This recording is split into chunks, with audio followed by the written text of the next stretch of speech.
So good evening, everyone. Welcome to the Buddhist Maha Vihara's Dhammadana series, and this is the Monday Sutta class. And we are here again. This is the second class. We are doing it online, where Bhante is online, and the class is held physically. And of course, today we are going to talk about the cause of unsatisfactoriness, the second noble truth. And the Pali term is Dukkhasamudayaṁ, ariyasaccaṁ. And without much ado, I would now like to invite Bhante to start this evening's Dhamma sharing. Bhante, please. Thank you, Brother Leslie. Good evening, everybody, Dhamma friends, and welcome to BMV Monday BMV Sutta Study, day 15. Can you all hear me? Hello. Okay, you should be able to hear me, right? And I see that you have been spreading everywhere in class. So last Monday we discussed about the first noble truth, and then today we are going to discuss about the second noble truth, which is the cause of the noble truth. What do you call the noble truth called dissatisfaction. So the first thing I wanted to discuss with you is that how do we understand Tanha? Tanha is the cause. Apparently, it is the cause of dissatisfaction, of dukkha. Last Monday, we discussed that there are some imprecise translations of Tanha. What do you mean by being imprecise? Now, when you say suffering or such kind of words to dukkha, it can sort of, minimize the contextual meaning of the word dukkha, Pali word dukkha, because Pali word dukkha has to be understood according to different contexts. How many of you were not present last Monday? Maybe you can read. Oh, okay, there are 2, 3. Okay.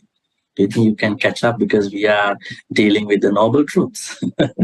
Because noble truths are very important to, should not miss out. Because if you miss out, sometimes it might not be easy to catch up.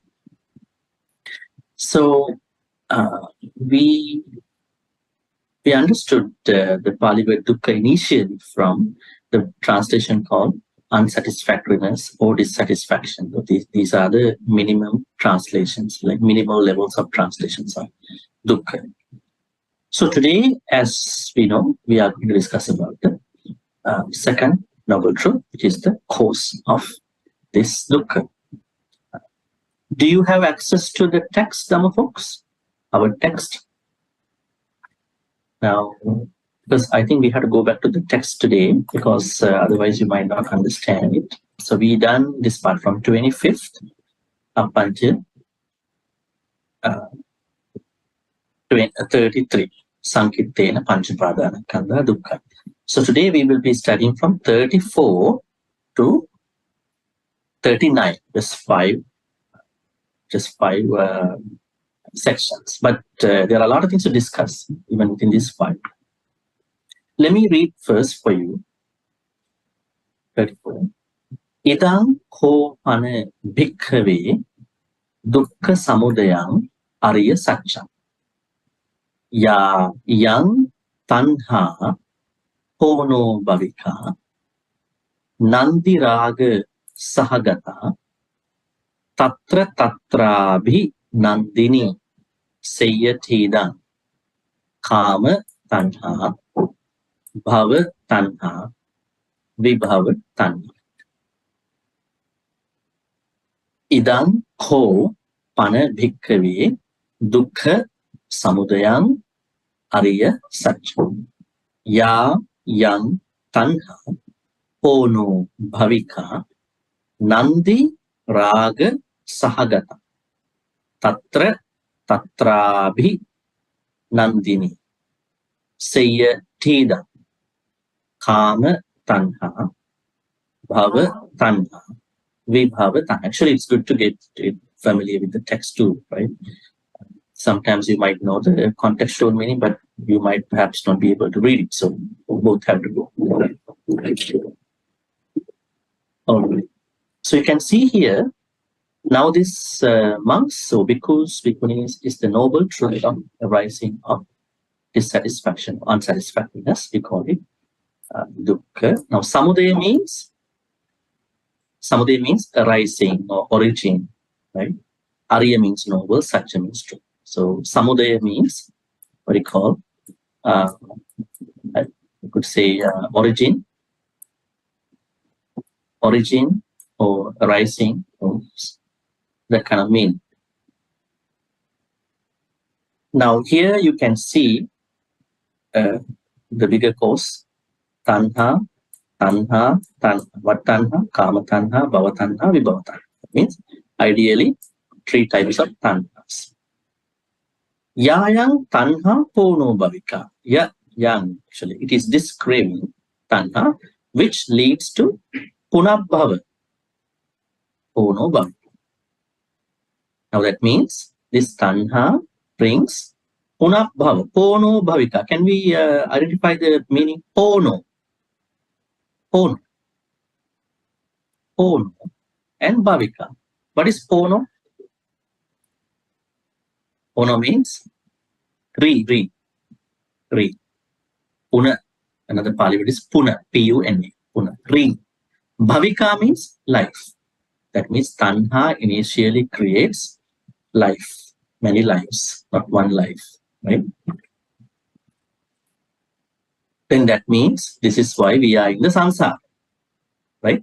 This is the reason why we are in the samsara, definitely because of the tanha. Not even that, it creates another few things. Nandi, raga, sahagata. What is Nandi raga? Nandi raga sahagata, we call it delight and lust. Now Nandi raga means a particular type of lust, I would say, particular type of the what you call the contents of these are the contents of the tanha. Nandi raga sahagata. That means the tanha which creates, which leads to next life, many lives, and then which has Nandi raga. Nandi means delight, raga means lust. Tatra tatrabhi nandini. Tatra tatrabhi nandini. Not even that. Now what happens with this Nandi raga, which has what you call this tanha, which has Nandi raga and Pono bhavika, it creates some delight in this life and afterlife. Tatra tatra abhinandi. So the being is stuck in this life and in the next life because the being comes up with a delight about the life. Saya tida. What is it? Kama tanha. Kama means sensual pleasures. So craving about sensual pleasures or craving for sensual pleasures. Bhava tanha. Craving for becoming.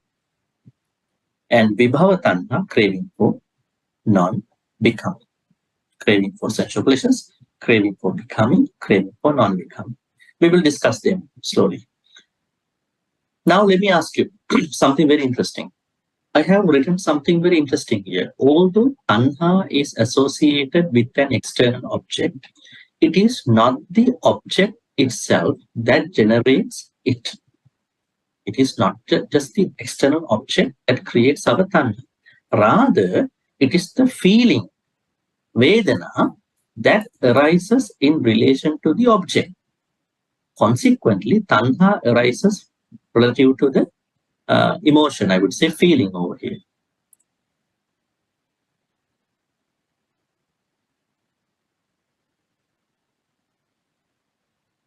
What does it say? Now, why we have to discuss about Vedana here? Why is it? Now, we are supposed to talk about tanha, the cause of the dukkha. But why we are supposed to talk about Vedana? Why Vedana is important? Can anybody tell me why is it? What does come first? Is it tanha or Vedana that comes first? How do we create craving? Vedana Vedana pachya tanha. That means Vedana creates Tanha. That means there is no such thing called Tanha without Vedana. That is very interesting. That means the amount of our Tanha is very much relative to the amount of Vedana we apply in that particular experience. Now, this means if we really want to discuss about Tanha, we have to go to two contexts. First context is Four Noble Truths. The other most important context is Paticca Samuppada. What is it? Dependent origination. Without these two, we cannot discuss about Tanha. Right? Now, then somebody might think, how does Vedana start? Because all these are conditioned things, right? Vedana feeling does not arise very fast. There must be something before Vedana. What is before Vedana? Feeling? I want you to talk to me. Because what is before Vedana? Passa. P-H-A-S-S-A. Let me write that for you here. Passa. Passa. This comes before Vedana. Passa. Passa means, what does passa mean? Contact. I think I better show you my what we call flyer about the 12 links of the Republic. You can see here. Passa Vedana Tanha. So start from Avijja, Sankhara, Vijnana, Nama, Salayatana, Passa, Vedana. Now this is actually given based on the Vibhanga Sutta Samyutta Nikaya 12.2. You can see Tanha is not an abrupt state of mind. It does not abruptly come out. It is not random. In order for you to create Tanha, you must have Vedana. That means to the level of your Vedana, you are creating the level of your Tanha. But Vedana is also not abrupt. It is not also a very random state of mind. You are making Vedana because you were contacted by something, someone. That means the list goes backward. Before we talk about how the list goes afterwards, right? So this is very important. Now, what you have to understand here is that now a lot of people, they blame about the objects when it comes to Tanha. Okay, because of that person, because of that particular thing, I had lots of Tanha, I have lots of Tanha, so I have to get over this state of mind. Actually, what I'm asking from those people is that do not get stuck with the external object. Look at how much Vedana that you are struggling with in terms of that particular state, the particular object. Because once you have Vedana, only you create Tanha. If you have no Vedana, will you create Tanha? If you have no Vedana feeling, can you create Tanha? You can. That means definitely Vedana is the problem here. That means if you can carefully, if you can, mindfully experience your Vedana, what can you do? You can minimize your Tanha. You can overcome lots of your unnecessary Tanha. You can reduce unnecessary Tanha. How many of you have looked at Tanha that way before today? So you thought Tanha is a no point return, and once you got Tanha, you cannot do anything. Why not? But when you create Upadana, it's a no point return. Upadana means after Tanha means Tanha Pachya Upadana. Then you can't do that much, unfortunately. But even at the level of Tanha, you can do something. You can think about why I have this much of Tanha. Because I have so much feelings about certain things, whereby I created my Tanha. So if you can go back from Vedana, that is Passa, P-H-A-S-S. Passa means Pottabba, whatever the Pottabbas. There are so many Pottabbas. How many Pottabbas we have? Chakku Sampassa, Pottabba to the eyes. Then Sota Sampassa, Pottabba to the contact to the ears. Then Gana Sampassa, that means contact to the smell, right? Maybe your nose. Then in the same way, you have 6 types of Pottabbas, contact. So those Pottabbas themselves become Vedana. Chakku Sampassa become Chakku Sampassaja Vedana. So the feeling created by the contact of eyes. Sota Sampassaja Vedana.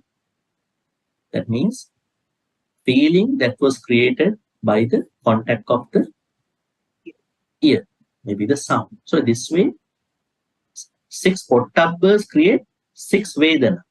6 Vedanas create 6 Tanha. Now this is something we have to learn today.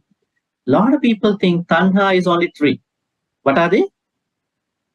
Kama Tanha, Bhava Tanha, Vibhava Tanha. Actually, is Tanha only 3-fold? Only 3 Tanha we can see in the text. How many Tanhas are there? Tanha has been given in 2 ways. Dhammacakkappavattana Sutta, Tanha is 3-fold. Kama Tanha, Bhava Tanha, Vibhava Tanha. But in the Samyutta Nikaya, if you can go to this Sutta, why has Tanha been categorized differently? Now when you open that, you can see Vibhanga Sutta, Samyutta Nikaya 12.2. If you go down here, you can see. Now this is in regard to the Patisamuppada. When the Buddha explained the Patisamuppada's context of Tanha, see how he explained. Katamacha bhikkhave tanha, cha ime bhikkhave tanha kaya rupa tanha 1, saddha tanha 2, gandha tanha 3, rasa tanha 4, pottabba tanha 5, dhamma tanha 6. Ayang gucchati bhikkhave tanha. See the meaning? And what monks is tanha? There are amongst these 6 types of tanha. Tanha for rupa, tanha for saddha, sounds, tanha for smell, tanha for taste, tanha for contact, tanha for our thoughts. Why the Buddha gave tanha in 6 ways according to this sutta? Because this is the context of the Paticcasamuppada's tanha. That means the tanha according to the Paticcasamuppada and tanha according to the noble truths, they have been discussed little differently. But if you go to Abhidhamma, how many tanhas are there? Now in the suttas only there is one explanation, 3 tanha, another explanation, 6 tanha. Abhidhamma, 108 tanhas. Interesting. 108. Abhidhamma talks about 108 tanhas. Same thing, there are no lot of what you call conflicts. Let me show you that this way. You know there are 6 tanhas. Rupa, Saddha, Gandha, Rasa, Pottabba, Dhamma. Then these 6 tanhas are multiplied by 2. 2 means internal, external. Then it will become 80. You can see it here. I have a slide given in Sinhala actually. See it here. 6. Sorry, actually it has to be like this. It has to be.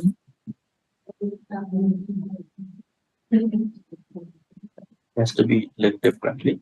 That means tanha. Now there are now if you take tanha here, it is going to be divided into kama tanha, bhava tanha, vibhava tanha. Right? As you can see here, then it will become 6. Then there are 6 tanhas. Those kama, bhava, vibhava. Then this 6 is multiplied by 6 is multiplied by kama. Oh, what's happening over here? Sorry, Rupas, I think we made a small mistake over here. According to the Abhidhamma, it says Tanha is sixfold, like in the Sutta Pitaka. Rupa, Saddha, Gandha, Rasa, Pottabha, Dhamma. So this 6 is multiplied by the 3 main tanha. What are they? Kama tanha, bhava tanha, vibhava tanha, which will become 18. This 18 is further multiplied by internal and external. So it will become 36, as you can see here.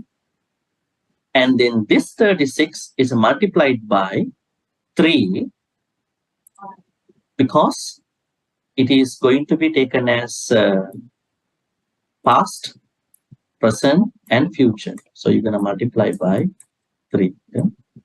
You will take the final number as 108. So this is the Abhidhamma way. So you don't need to be worried about it. I just tell you.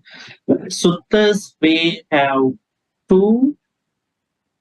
Suttas describe tanha in 2 ways. Dhammacakkappavattana Sutta, Kama, Bhava, Vibhava. Samyutta Nikaya's Vibhanga Sutta as 6. Rupa tanha, Saddha tanha, Gandha tanha, Rasa tanha, Pottabha tanha, Dhamma tanha. Abhidhamma, that is the highest Theravada explanation. I normally suggest people you don't need to read Abhidhamma because suttas are enough. But there are some scholarly studies. So if somebody wants to learn a little bit additional knowledge, in Abhidhamma, they take it as 108 types of tanha. They take 6 tanha first, and then they multiply by 3 kama bhava vibhava. Then they get what you call 18. And then they are going to multiply 18 by 2, internal, external, because tanha has an internal version. And it's become 36. And then that 36 is further multiplied by 3 periods of time. Past tanha, present tanha, which actually we have that way of tanha because we have tanha for the past experiences. We have tanha for existing present experiences. And we have tanha for the future experiences. That is how things go. So there are 108. So now you know the classification of tanha.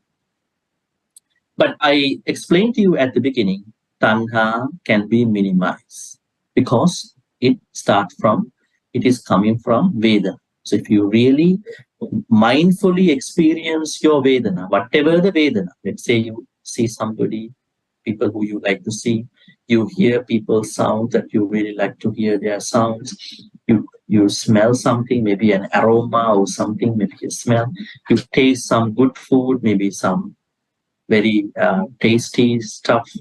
And if you feel things when you sit down, when you enjoy your life, and when you have certain types of thoughts, at each point of these experiences, if you can mindfully experience those moments, you can minimize unnecessary tanha creation.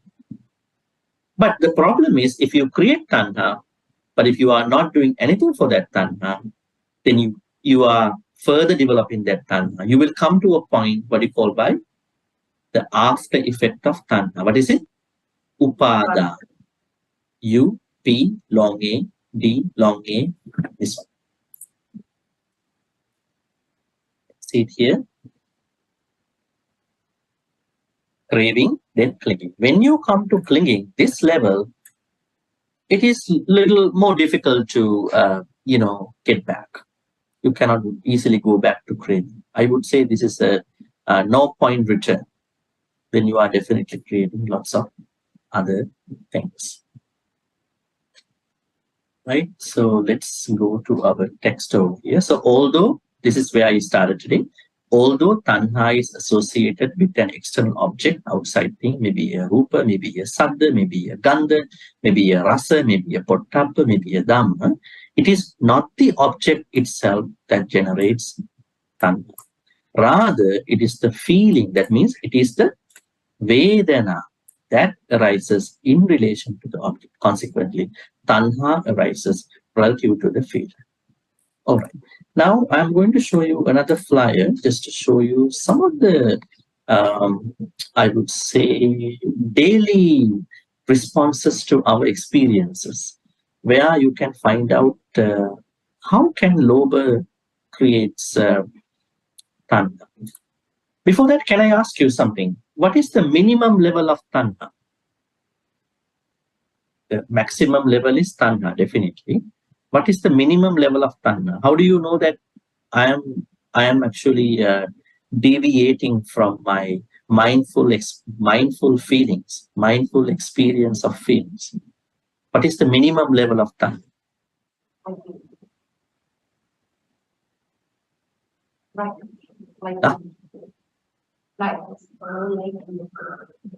Can you talk a little louder?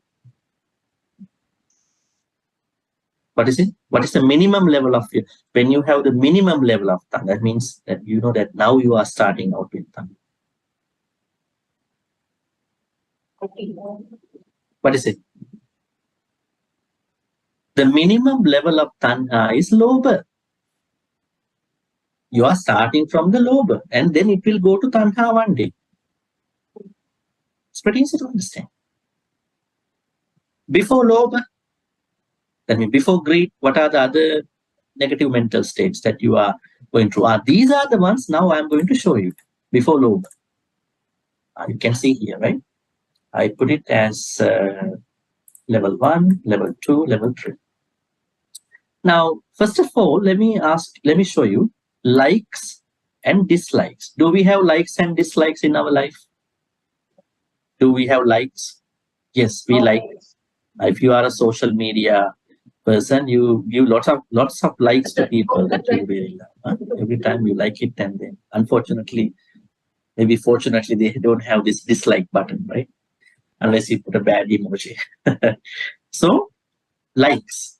In our life, daily life, we have so many likes, right? Are likes bad?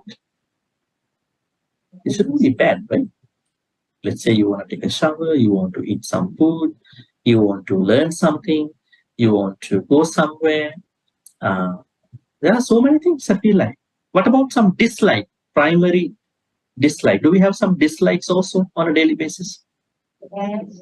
Tell me an example of a dislike, non-harmful dislike. Huh?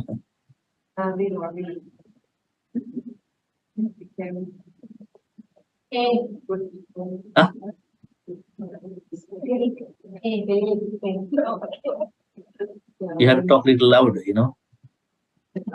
Otherwise, we will dislike you. Talk loud. Traffic jam. Traffic jam. Oh, traffic jam. It's a little dislike. But can we do certain things to avoid the traffic jam? We can certainly do some. There are things that we can do. I mean, initially, there may be certain things we cannot do. Let's say you're going to go early, you're going to skip certain highways, right? But yeah, it could be a certain dislike. But what are the other dislikes? Let's say you don't like to be with the people who you don't like. People who you don't like, dislike, right? Maybe you understand they are kind of little toxic people. They talk to you, you feel like angry, and then your day is not going to work. Maybe in summary, you don't like them. And probably you are looking for something after going somewhere, but you are not finding certain dislike. Maybe you are in a room, suddenly an animal, maybe a venomous animal is coming to your room, maybe a snake, and you dislike that, and you are trying to defend yourself, and you are trying to do something because you don't like that feeling, you don't like that situation. That means dislikes are also not bad, right? We need certain likes, we need certain dislikes. They cannot be akusala. This is my observation.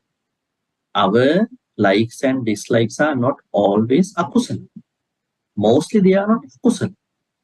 But when our likes and dislikes are promoted, developed unnecessarily to certain other higher levels, then they can become issues. Now you can see level 1, likes and dislikes, they are okay. Somebody can, moderately use his or their likes and dislikes. But when the likes and dislikes are seriously, I would say, in a more serious way followed, the likes can become lower, dislikes can become dosa. How is that level? What do you think when your like becomes a lower, when your dislike becomes a dosa? Is it a good something that should happen to us? It shouldn't. It shouldn't happen to us. It shouldn't. We shouldn't create it. Now, say for instance, somebody said the traffic. Right? Who would like to be in the traffic for a couple hours, maybe a couple minutes? Nobody wants to be in a traffic. But what if that you are forming lots of hatred? Maybe you are trying to pick on the people on the traffic. Somebody cut me, somebody went over there. So these bikers are going here and there, they are trying to further create a lot of confusion in the traffic. What if that you are going to follow a lot of unnecessary subsequent emotions attached to that small dislike? Then you are creating kind of a hatred. Okay? That is not good. What about the like? A simple like, that you simply like something. Maybe you simply like some objects, some people. But what if that you are what you call without your notice? What if your like becomes little stronger? Now, in this case, your like becomes little stronger without your notice. At that point, it will become a lower. Is it a good thing? It might not be a good thing. It might not be a good thing. It might be okay, for some people just to experience it. But if the basic like becomes a lower, if the basic dislike becomes a hate or maybe dosa, they are kind of issue. This is what I wanted to show you here. Now, likes and dislikes, they are okay, but when they become lower and dosa, they create issues from that point. So, tanha's basic level is lower. That means you are starting out your tanha from the lower. Then what if some people cannot even stop their loba and dosa? Where they are heading to after that? They are heading to another very dangerous area. How do we understand those states of mind? Abhijja and vyapad. Your loba becomes abhijja, covetousness, and your dosa becomes ill will, vyapad. See the people who are suffering over here. Let's put some. So, likes and dislikes, if they are not properly taken care of, they can become loba and dosa. If the loba and dosa level of your mind cannot be sort of posed, maybe cannot be sort of reduced, loba becomes abhijja, dosa becomes vyapad. Has anybody found out this abhijja? It's a very difficult, it's a very troublesome state of mind somewhere in your sutta studies before.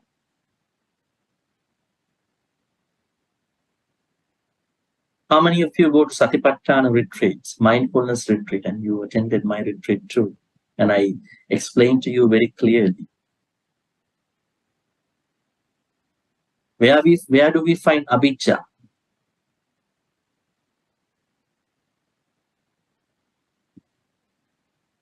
Kaye kayanupasse viharati atapi sampajano satima vinaya loke. Satima vinaya loke abhijja domanassa. That means kayanupassana just to the extent of overcoming abhijja and domanas. That means the purpose of satipatthana is also to overcome abhijja. That means if you have not been able to get rid of your loba dosa level of likes and dislikes, that means you are not practicing Satipatthana also. Right? So I simply wanted to show you that in your life, you may have lots of likes and dislikes. They are harmless. They are harmless states of mind. They are okay. And perhaps you might work your likes and dislikes with mudita, equanimity also. So good. But if you are not careful, your likes can sometimes mostly become lower, and then dislike can become low. So today our conversation is about tanha. So if you create likes to the level of lower, then you are creating the minimal version of this tanha. That has to be seriously concerned. All right? That has to be seriously concerned. Now, actually, I want you to think about this discussion as a practical lesson, not even just theoretical, writing down, looking at notes kind of a session. You can go to hundreds of such events in your life. But I want you to think about all these lessons that we've been doing as a practical, very practical type of lesson, so that you will practice from today, even from now. Then you know, my problem is not tanha, it is the vedana. Right? If I can be mindful with my vedana, I will minimize my tanha. And in our life, we have lots of likes and dislikes. They are also okay. But if I cannot take care of my likes and dislikes in a certain way, they can become lower and lower. So I think this has to be, clearly understood before we proceed our conversation about the Dukkhasamudayaṁ, ariyasaccaṁ. Any questions so far? Any questions about so far before we jump into Dukkhasamudayaṁ, ariyasaccaṁ? All right, not yet, maybe later. Now, let's get into this area. Okay, the intensification of likes and dislikes. Okay, now I explain about tanha in relation to vedana. What is the minimum level of tanha? It is lower. Why has tanha been categorized differently? It is because suttas have two different types of classification. One has 3, other one has 6. 3 means kama, bhava, vibhava. 6 means rupa tanha, sattva tanha, gandha tanha, rasa tanha, pottabha tanha, and then dhamma tanha. This is where we're going to study about Sutta again, and we already studied about Sutta, and then the Patissamuppada. Okay, before we jump into this rest of the areas, let's go back to the Sutta. Where is the Sutta? All right.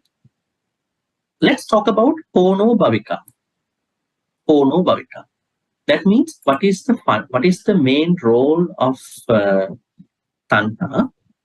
The main role of tanha is what you call by creating life.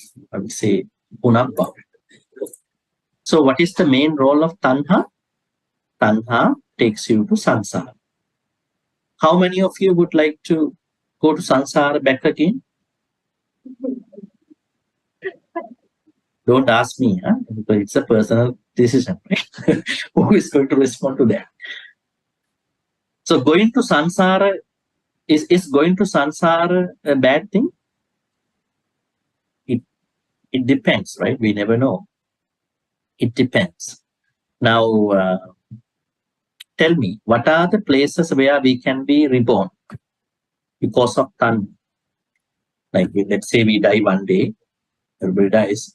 What are the places that we can be reborn because of this tanha? How many places are there as places of rebirth? How many? I can't hear. How many places are there for us to be reborn when we die? We have 31 places. How many? 31 places for our rebirth. Somebody might think, okay, I can make a choice, right? You can't make a choice because it all depends on your last moment, last thought. Chuti chitta. So we never know what will happen to us.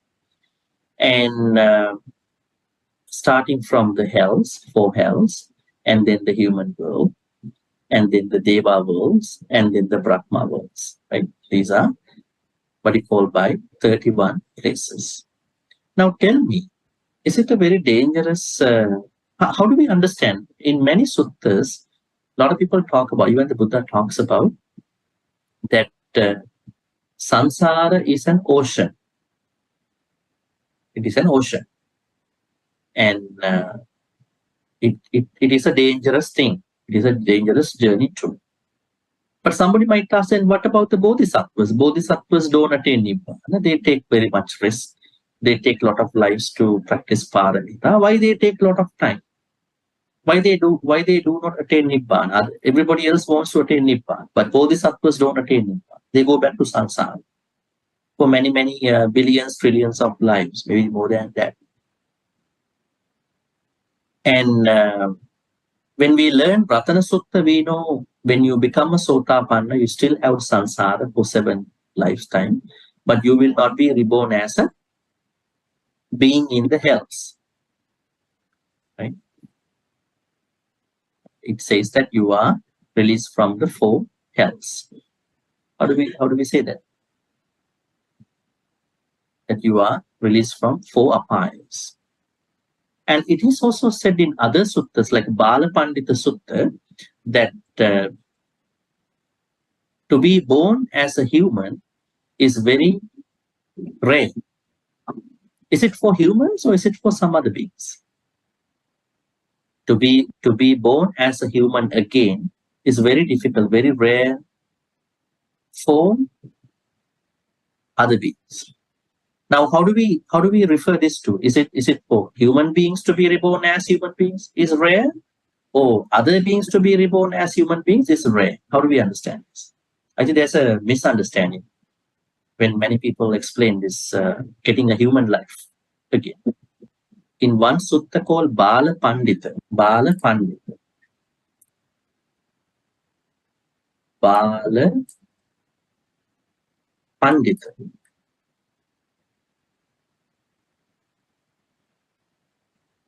Sutta. In this sutta, Bala Pandita means, which sutta is that? Bala Pandita Sutta. I think it's Majjhima Nikaya 129. Majjhima Nikaya MN 129. In this sutta, Buddha says that being reborn as a human is very rare. I'm asking, where is the relevance of this statement? What is the group of people that are relevant to this statement? Is it for other human beings to be reborn as human beings, or non-human beings to be reborn as human beings? What is rare over here? Non-human beings to be reborn as human beings is very rare. Then what should we do then? In order for us to be reborn as human beings, we have to help other human beings a lot. I always tell this. Now, we are all very compassionate to animals, pets, but at the same time, we should not forget about giving metta, karuna, mudita, upekka to other human beings. Some people, they get very fed up of other human beings. I don't want other human beings. I buy a dog, I buy a cat, and they, over time, they say, I talk to my cat, cat talks to me. I talk to my dog, dog talks to me. I don't know how it happens, but it might happen. So it's pretty easy. You can take care of the animals. It is okay, good. But the problem is, if you walk away from other human beings, then you might be in a trouble, because the Buddha said, if you want to be a human again, you must, you must work out with human qualities. You cannot do human qualities without other human beings. Of course, it is very difficult to be with a human being than an animal, right? Because human beings are very different when they talk to you, when they have their thoughts. It's very difficult than a pet. That's why the Buddha said, if you can create a very healthy relationship with a human, maybe your family, maybe your spouse, maybe your friends, that will mostly guarantee that you will be reborn as a human again. So the Bala Pandita Sutta says that what is very difficult, what are the groups of people who find very difficult to be reborn as humans, is they are the beings in the hells, especially animals. Animals have a very hard time in becoming a human again, because the problem is, if you look at their whole life, they are struggling a lot. They don't have enough time, enough opportunities to develop their panya. That is why this human life has to be very much taken care by all of you. Learn Dhamma, practice Dhamma, and help other human beings all the time as Kalyana Mitras. That is guaranteed. So now my point here is that, now if you bring your likes and dislikes to the level of Tanha, anyways, you are going into the Sansara. Punabba. Next slide. So at least if we do the right thing here, then we know our Punabbhava is okay until we attain Nibbana. That is why I emphasize to you that always create very healthy human relationships, because then these human relationships are very much, helpful for you to be reborn as human beings, and then to finish this life, and then to start a new life. If you look at your human life in this life, definitely you must have been very much helpful to other human beings. That is why you were born. You were reborn with comfortable people mostly.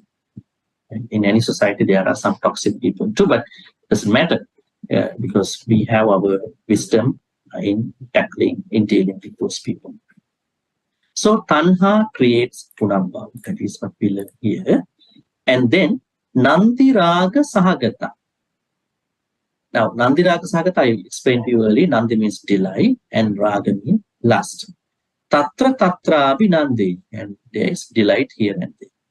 Now, let's take the Punabhava, rebirth, from a very terrible point of view.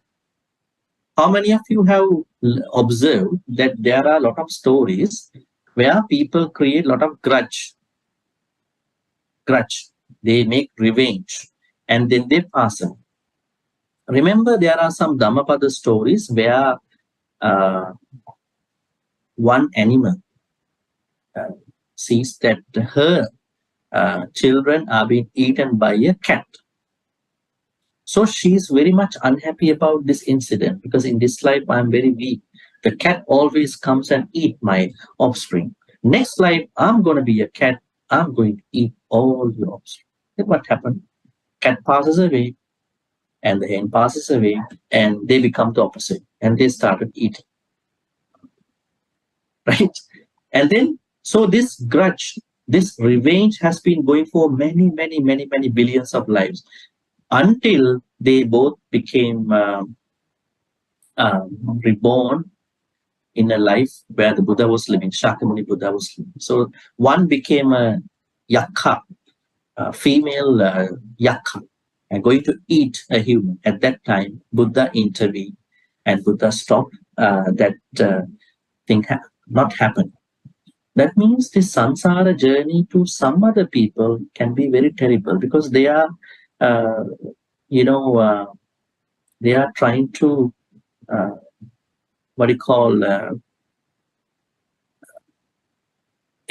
paying whatever they are cost about their anger, their grudges that have been throughout their life. So how many people in this society, in this world, they are going to finish their life with a happy feeling by the end? I have no hatred to anybody. I have no bad, negative, state of mind to anybody. That kind of life is such a very good life. But lots of people have unfinished business. So when they go to samsara, it will be a place of revenge. It will be a place of, paying for past bad karmas. Now, there are some stories where we learn that somebody is thinking that next life, I'm going to be born into you. I will be born into you as a child, and then I'm going to destroy you. So when you become the mother and your children are going to be very bad on you, what can you do? You can't do anything. So you are in a dilemma. On one side, you have to love your children. On one side, you have a terrorist and you have a very toxic person in your life. So these things don't happen abruptly. These things don't happen without a reason. They happen because in previous lives, they have wished to be so. Now, these are issues for the samsara. These are very much terrible issues in the samsara. But what about the good side?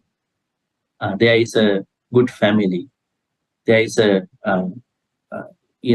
are good friends who are expecting their next life to be together with all the good emotions, with all the good things, happy things. So that kind of samsara, it's also a dangerous thing, but still it is okay in a way because they have positive, good thoughts about each other beings. But here the Buddha says primarily why everybody is driven into samsara, it is because that they develop tanha.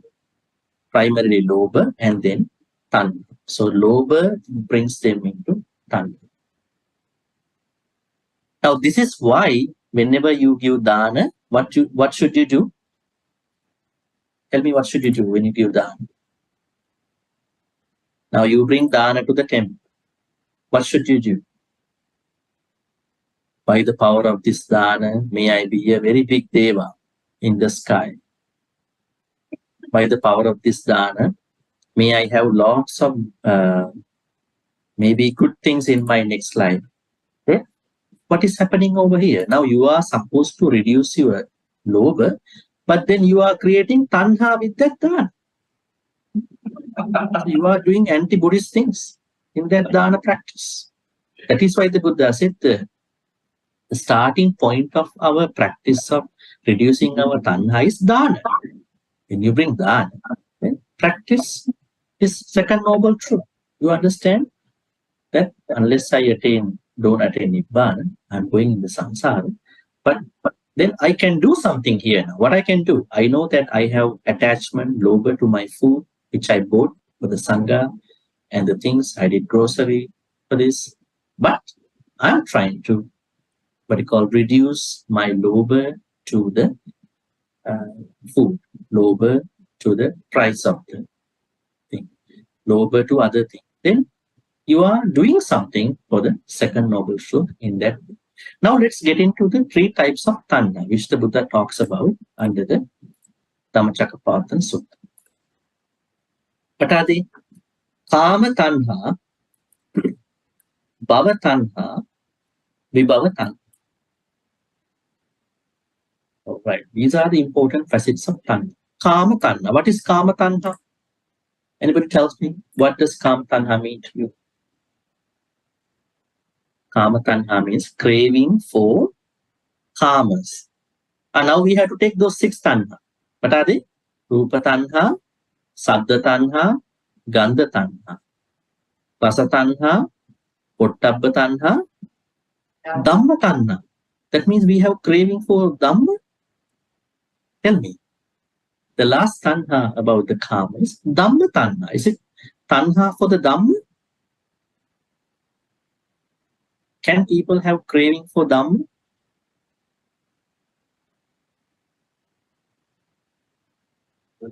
What does dhamma tanha means? Dhamma means not dhamma in that context. Dhamma means your thoughts, craving for your thoughts. It is not that doctrine, teachings of the Buddha. Now, here kama tanha means tanha toward individual kamas. Rupa, saddha, gandha, rasa, pottabba, dhamma. So how do we minimize this thing? we can minimize by understanding our Vedana, our feeling mindfully. That is how we're going to reduce each time when that feeling is going to take us over and then creating us into Tang. Kama Tanha is as such. Then the second Tanha is Bhava Tanha. See here. Kama Tanha, then Bhava Tanha. Craving for becoming. That means you have craving to be born again. How do we understand it? Should we have craving for next life? I mean, everybody might think I have to do some good karmas because next life I don't know whether I will be reborn in a better place, right? Definitely this is happening in many people's mindset. Maybe in this life, if you are very sick, you might think, okay, in this life I have to do a lot of things. Maybe I have to spend money on the sick people. I have to buy things for them. Maybe I have to offer certain medicinal products, right? You might thinking about maybe in my life compared to other people, I might not have done enough good karmas about taking care of the sick people. So you might be doing as such.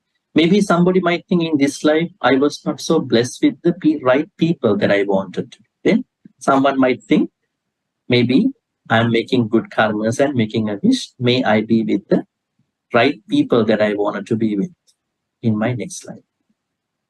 Could be a very innocent wish.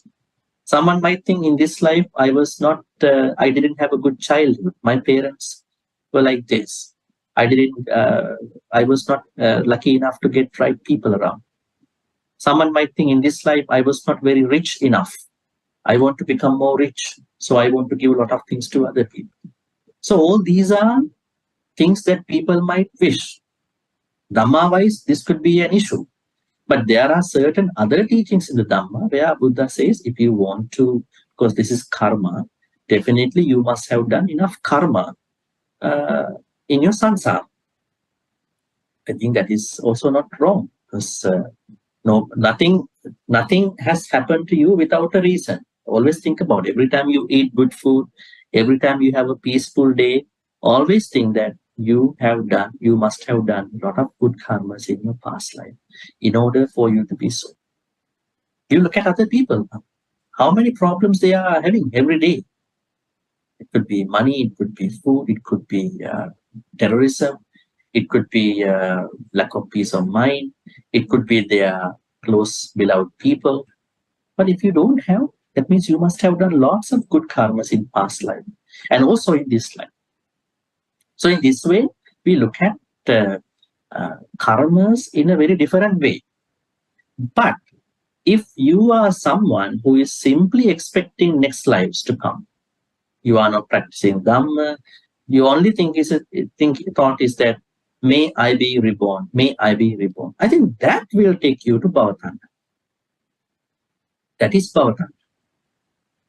Or maybe you are giving dana with lots of expectations for the next life. I mean, of course, you may have a wish to give good karmas to your departed ones. And actually, in our reading, when somebody offers dana, that person does not need to wish also, because merits are complementary. I always make a story, an example to this. That means when it is raining, do you have to water your garden? Do you? It's raining, pouring raining. Somebody goes with the hose and they try to water the garden. Should you have to? You don't have to. In the same way, when you do the kusala, merits are complementary. You don't have to expect. Now, what is happening, unfortunately, to many people is that when they are doing a kusala, they are messing up that kusala. Finally, they are leaving from kusala, they are into merits. So merits are complementary. You don't have to expect a lot, because you are supposed to only reduce your lobha dosa moha. Then you don't have bhavatana. I think a lot of people, when they give dana, they are going to do a good karma, then finally they become trapped in the bhavatana. They become trapped in the bhavatana. Unfortunately, sadly, because they are not taught in the proper way to do it. So there are lots of examples, if you look at as such, where somebody can become trapped in the bhavatana. Then vibhavatanha. Vibhavatanha is the opposite of bhavatanha. That means there may be certain people who might think there is no rebirth. It is only this life. And then after this, it is only the purgatory or hell or heaven. So do whatever you want to do. It is okay. Right? Now the Buddha says in many places that there were such teachers at the time of the Buddha who said, if you take care of beings or if you don't take care of beings, it is the same. It does not create any problem. So Buddha said this is an amoralist idea. So just because you might not experimentally see the next life, can we see our next life? We may not be able to see it.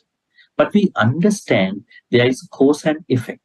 Cause creates the effect, effect creates the cause, and this is going on, incessantly. So we understand that next life exists, but we don't crave for it. We are going to prepare us for the next life until we attain Nibbana. But if somebody thinks that this is the only life, and then there is no life hereafter, that is a tanha. Actually, some people have this thing in a very bad way, where they think that I am going to take my life, because there is only one life. They even try to take their life. They are coming up with lots of suicidal thoughts. The Buddha said this is really misleading in their Dhamma practice. Alright, so Kama Tanha, Bhava Tanha, and Vibhava Tanha. These are the main types of tanhas where people do, by which the people are so much affected, so that they are not going to practice their Dhamma. Now, on the other hand, if you go to Dhammapada, you can see Dhammapada, 24th chapter.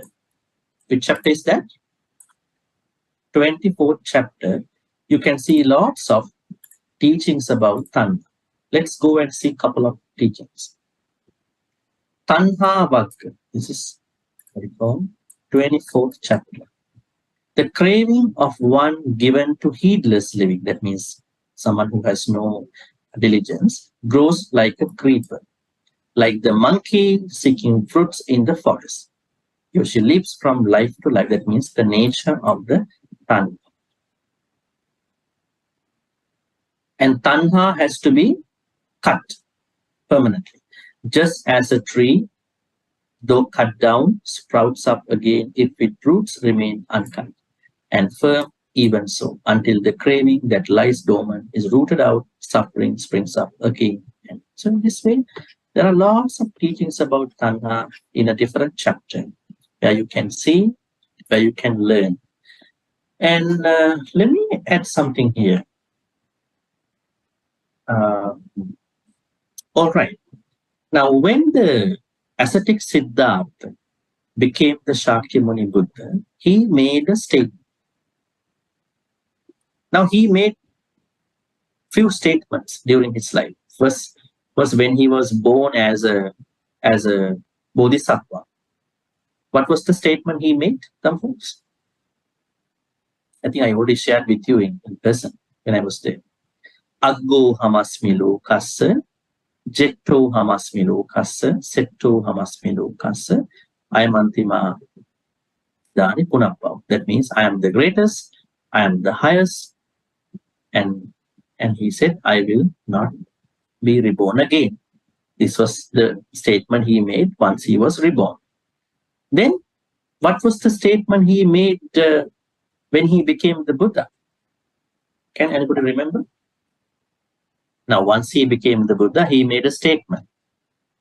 Aneka jati sansarang sandha vissang anippisang gahakarakang gavesantu dukkha jati punapuna gahakaraka dittosi punagehanna kahasi sabbate pasuka bagga gahakutang visankita visankara gatanti chittang tanhana kayamajjaga. Now he pointed out about tanha very clearly in specific terms. He says, Aneka jati sansarang sandha vissang anibhisang. I have been wandering in the sansaric life like us. We've been wandering in the sansaric life like a monkey sometimes. We don't know where we are going sometimes. Gahakarakang gavesantu dukkha jati puna. But his search in the sansara is different from us. He was looking for the carpenter who is creating this house, sansara house. Gahakaraka, carpenter. I've been looking for the carpenter who has been creating this house in different lives. Gahakaraka dittosi, finally, I saw the carpenter. Gahakaraka dittosi, punagehanna. Carpenter will not be able to construct the house again. Because sabbate pasuka bagga gahakutang visankita. I have destroyed all the rich poles with the roof. So I have destroyed, I have pulverized the whole house, not even the house, the rich poles, the structure of the house, the sansaric house. Visankara gatanchita, my mind has gone to the unconditioned. Visankara, not sankara. Now, where is our mind, folks? Is it on the visankara or sankara? Where is our mind focused on now? Even in our life now. Our mind is on the sankharas. But Buddha's mind has gone to visankara, deconditioned state of the mind. It is not conditioned again. Right? Now see the Pottabba creates Vedana, Vedana creates Tanha, Tanha creates Upadana. What is happening over here? All are conditioned states. Right? Pottabba is conditioned by what you call something else, and then then Vedana is conditioned by the Pottabba, then Tanha is conditioned by the Vedana, then Upadana is conditioned by the Tanha. So all are conditioned. The Buddha says his mind went to the decondition. Gahakutang visankitang. Visankara gatan chittang tanhanang kayamajjaga. Because his mind went to the decondition, tanha has no place to arise. Because he has... Now the idea here is that he primarily focuses his rediscovery of the path, Four Noble Truths, by making sure that tanha is what we all have to get rid of. In order for us to get rid of the tanha, we must know how tanha arises. Now, let me ask you, how does tanha arise in us? We already discussed about it. How does tanha arise in our state of minds? What causes tanha? Vedana. Vedana causes tanha. Who causes Vedana? Or what causes Vedana? Pottabba, passa. Passa creates Vedana. So if you really want to work on your elimination of the tanha, you have to go backward and then find out how things happen. And then you will clear the backlog. Once you clear the backlog, everything is okay. Right? So now we know how does tanha arise. Right? And then we can do certain things. Now, if we are not really taking care of us, then tanha arises. Tanha arises in three forms. As a karma, as a bhava, as a vibhava. What can we do in those places? We know we have to be very mindful in our experiences, in the ways of feelings. Then we are going to minimize our karmas. Karmas are okay, but we have to minimize unnecessary karmas. Then, bhava. How come we will have bhava tanha? only when we do not understand why we are doing our meritorious activities. Right? When you are doing any meritorious activity, be careful not to get trapped in the bhavatanha. Right? One of the issues that a lot of people struggling about the bhavatanha is petavattu and vimanavattu. Now in the vimanavattu and petavattu, there are a lot of stories where you see that they are okay, but some stories you have to be very careful in understanding. And now one story that I can share with you, that there was a maid in a house, and the house woman does not like maid gives anything outside the house. So what happened, one day there was a monk came into the house. The housewoman was not there. Maybe she was doing something else. So this maid grabbed something, maybe a roti, rushed to the monk and put the roti inside the alms bowl. But later she found out the roti was expired. It is not a good roti. It is an expired roti. Maybe it was there for some days. But now let me tell you the reason. Because she gave it with lots of respect, once he passes away, she was reborn as a deva. Now the problem is, are we going to encourage anybody to offer anything with respect without checking whether it is expired or not? So these are some of the concerns. You should never give anything to anybody if it is expired.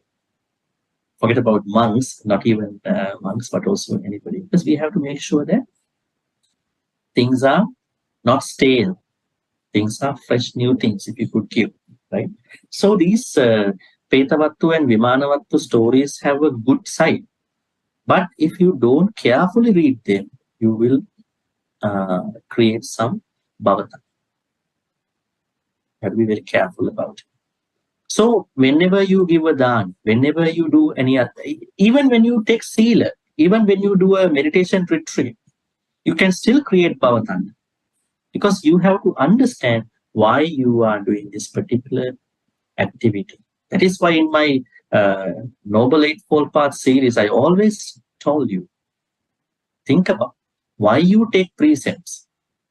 Is it because monks told me to have precept? Is it because my mother, father told me? Is it because I'm a Buddhist? Is it because I go to a Buddhist temple that I have to take? No, it is not. They are cultural motivations. But you are taking the precept because you have the Sammaditthi. In order for you to practice Sammaditthi, you have to practice then Samma Sankappa. So this is the process. This is why you are practicing all this. So whenever you do any good activity, any good kusala karma, always think about why you are doing that, so that you are not getting trapped in those bhavatanhas. Any type of bhavatanha. All right, so kama tanha, bhavatanha, vibhavatanha. So kama tanha arises when you have a certain greed toward rupa, saddha, gandha, rasa, pottabha, dhamma. Now I wanted to wrap this up today by talking about one small thing. What is it? Chanda. Now when we study about tanha, we have a Pali word which we have to take a little bit carefully. Now we know tanha. Tanha, of course, we understand. Tanha means craving. But what about this Pali word? Chanda. Chanda. Now, Chanda, this has been more positively given in the Dhamma rather than Tanha as little negative. What is Chanda? Can you remember this Pali word Chanda? Chanda means desire. Maybe desire to do good things. Now, when you read Bojjhanga Suttas, have you ever found this word? Have you ever found out Chanda in the Bojjhanga Suttas? Chandan janeti vayamati viriyang arabati chittang pagganhati padahati. You won't find it there. But you find it in the Satcha Vivanga. So Chanda means whenever you want to do any good karma, you should desire to do that good karma. Now, for instance, today, Brother Leslie told us that there was a bad, I would say, environmental condition. I think you are going through some haze, the bad weather condition these days, right? But you didn't mind about it. You wear your mask and you wanted to come and where is this motivation coming from? Where is it coming from? Because you have this chanda. You wanted to go and participate in this, right? It is not tanha. So whatever the desire that you have for good things, moral things, wholesome things, kusala, we call it chanda, C-H-A-N-D. That is very important. Some people, they have the good thought, but they don't have chanda. They cannot do because they are lazy. Cannot do that. They are spiritually lazy. They are materially lazy. But think about it. Whatever the inspiration, motivation for you to go to a meditation retreat, go to a Sila retreat, go to listen to a Dhamma talk, go to the temple to offer dana, maybe go to a friend's house to help them out. They all are chandas. Right? So chanda, I want to say, chanda is not tanha. Tanha is not chanda. There are two different contexts. So whenever you study about Dhamma, you think about that I want more chandas to do good things, but not tanha. Finally, when you are not able to get rid of tanha in time, at the proper time, your tanha will become upadana. That is a no point return. You can't easily get back. Because when it becomes upadana, you are so much stuck into that state of nature, unfortunately. So we have to be always careful whether our experience, our feeling is being experienced by us mindful. That is the only thing you can do till you do your developing the state of mind, Noble Eightfold practice.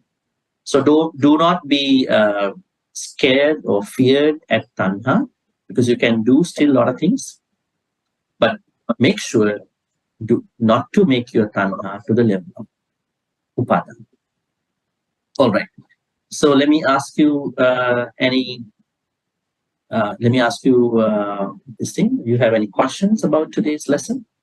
If not, we can wrap this up. I'm saying that next week we will be studying the third noble truth, Dukkha Nirodha Ariyasaccaṁ. Any questions so far? Okay, it's the question about I think probably about chanda. Let's say I aspire to attain nibbana. Is this similar to vibhava tanha? I mean, No. That is chanda. That is why I added at the end, whatever the desires that you are having to do good things, initially and primarily, maybe eventually nibbana, they come under chanda. But unskillful ones, they become tanga. All right, looks like no more questions. If you have a question, please send me a WhatsApp message. And always I'm available and then happy to reply to you. And I think when we are doing these kind of topics, you may have questions. So please raise those questions. Do not just keep them to you. But they are very, very important. This is not like a normal Dhamma talk, because we are discussing the most important aspects of the Buddhism. Not like any other Dhamma talk. That's why I'm asking you, always raise the questions. If you are a little bit shy to ask the questions in public, please send me the question by WhatsApp. And then I am definitely going to help you out with those questions. Wishing you a good night to everyone. And I hope to see you next Monday. Have a good night. Take care. Brother Leslie, over to you. Thank you, Bhante. Thank you for sharing the second noble truth with us this evening. And so we look forward to you next Monday, where we'll be talking about cessation of suffering. So that'll be on the 16th of October at 8:30 p.m. at the same Puja Hall at BMV. So we look forward to seeing everyone again next week. Good night. Thank you, Brother Leslie. Thank you, everybody. Thank you for coming.